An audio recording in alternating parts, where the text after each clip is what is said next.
ഒരിക്കൽ ഒരു കൂട്ടം കഴുകന്മാർ കടൽ കടന്ന് ഒരു ദ്വീപിലെത്തി. അവർക്ക് ആവശ്യമുള്ള ഭക്ഷണം, വിശ്രമത്തിനുള്ള ഇടം, സുരക്ഷിതത്വം എല്ലാം ആ ദ്വീപിലുണ്ടായിരുന്നു.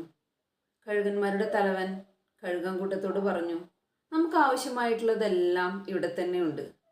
അതുകൊണ്ട് നമ്മൾ ഇനി ഇര തേടി ബുദ്ധിമുട്ടേണ്ട ആവശ്യമില്ല. ഈ ദ്വീപിൽ നമുക്ക് സ്ഥിരതാമസമാക്കാമെന്ന്. മറ്റുള്ള കഴുകന്മാരും സമ്മതിച്ചു. ദിവസങ്ങൾ കടന്നുപോയപ്പോൾ വൃദ്ധനായ ഒരു കഴുകന് ആപത്ത് മനസ്സിലായി.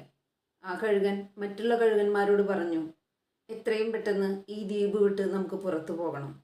ഇനിയും നമ്മളിവിടെ നിൽക്കുന്നത് നമുക്ക് അപകടമാണ്. ഈ ദ്വീപിലെ സൗകര്യങ്ങൾ നമ്മളെ എല്ലാവരെയും മടിയന്മാരാക്കി. ഇതിങ്ങനെ തുടർന്നാൽ നമ്മുടെ ചിറകുകൾക്ക് പറക്കാനുള്ള കഴിവ് നഷ്ടപ്പെടും. നമ്മുടെ നഖങ്ങളുടെ മൂർച്ച കുറയും. ശത്രുവിനെ നേരിടാൻ നമുക്ക് കഴിയാതെ വരും. നീ വൃദ്ധനായതുകൊണ്ട് നിനക്ക് ഭയമാണ്. മറ്റുള്ള കഴുകന്മാർ വൃദ്ധനായ കഴുകനെ പരിഹസിക്കുന്നത് കണ്ടപ്പോൾ ഇനി അവരോട് സംസാരിച്ചിട്ട് കാര്യമില്ല എന്ന് മനസ്സിലായ വൃദ്ധനായ കഴുകൻ ആ കൂട്ടത്തെ ഉപേക്ഷിച്ച് ആ ദ്വീപിൽ നിന്നും പുറത്തേക്ക് പറന്നുപോയി. ദിവസങ്ങൾ കടന്നുപോയി. ഒരിക്കൽ ആ ദ്വീപിന്റെ കരയിൽ ഒരു കപ്പൽ വന്നു നിന്നു. ആ കപ്പലിലുള്ളവർ അതിൽ നിന്നും ഒരു സിംഹത്തെ ആ ദ്വീപിലേക്ക് തുറന്നു വിട്ടു. ദ്വീപിലെത്തിയ സിംഹം ആദ്യമൊന്നും കഴുകന്മാരുടെ അടുത്തേക്ക് വന്നില്ല. പക്ഷേ പോകെ പോകെ സിംഹത്തിന് മനസ്സിലായി കഴുകന്മാർക്ക് പറക്കാനോ എതിർക്കാനോ ഉള്ള ശേഷിയില്ല എന്ന്. സിംഹം കഴുകന്മാരെ വേട്ടയാടാൻ തുടങ്ങി. ഓരോ ദിവസവും ഓരോ കഴുകന്മാർ സിംഹത്തിനിരയായി. ഒരിക്കൽ വൃദ്ധനായ കഴുകൻ ദ്വീപിലുള്ള തൻ്റെ കൂട്ടുകാരെ കാണാനെത്തി. ആ ദ്വീപിൽ കണ്ട കാഴ്ച ആ വൃദ്ധന്റെ ഹൃദയം തകർക്കുന്നതായിരുന്നു. ദ്വീപിൽ അവിടെ ചിതറിക്കിടക്കുന്ന കഴുകന്മാരുടെ എല്ലിൻ കൂടുകൾ. അവശേഷിച്ചത് ഒരേ ഒരു കഴുകൻ മാത്രം, അതും ശരീരമാസകലം മുറിവുകളോടെ.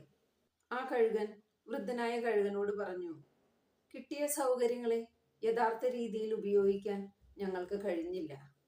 നിങ്ങൾ പറഞ്ഞതായിരുന്നു ശരി. നിങ്ങളെ അനുസരിച്ചിരുന്നെങ്കിൽ ഞങ്ങൾക്ക് ഈ ഗതി വരില്ലായിരുന്നു. സൗകര്യങ്ങൾ കൂടുമ്പോൾ നമ്മളിൽ ഭൂരിഭാഗം ആളുകളും അത് ഉപയോഗിക്കുന്നതിനേക്കാൾ കൂടുതൽ ദുരുപയോഗമാണ് ചെയ്യുന്നത്. ജീവിതം കുറച്ചുകൂടെ ഈസിയാക്കാൻ പലതും കണ്ടുപിടിച്ചപ്പോൾ നമ്മളിൽ പലരും അത് മിസ്യൂസ് ചെയ്യാനാണ് പഠിച്ചത്. അതിന് ഏറ്റവും വലിയ ഉദാഹരണമാണ് ഇൻ്റർനെറ്റും മൊബൈലും. ഒരു മിസ് കോളിൽ അല്ലെങ്കിൽ ഒരു ഹായിലായിരിക്കാം പലതിൻ്റെയും തുടക്കം.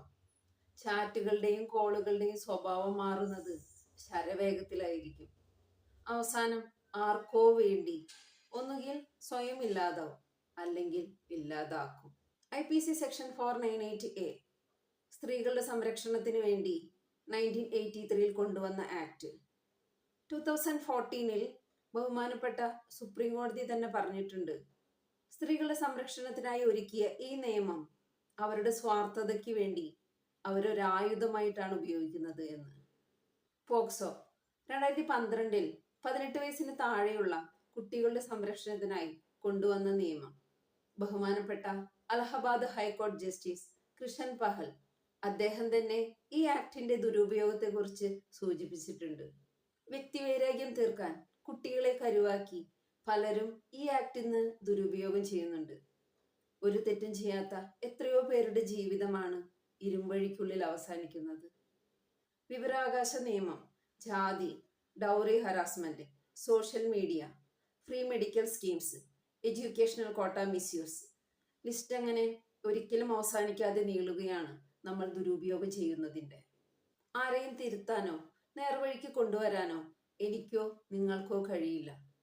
പക്ഷേ എനിക്കും നിങ്ങൾക്കും കഴിയും നമുക്ക് കിട്ടുന്ന സൗകര്യങ്ങളെ ദുരുപയോഗം ചെയ്യാതിരിക്കാൻ.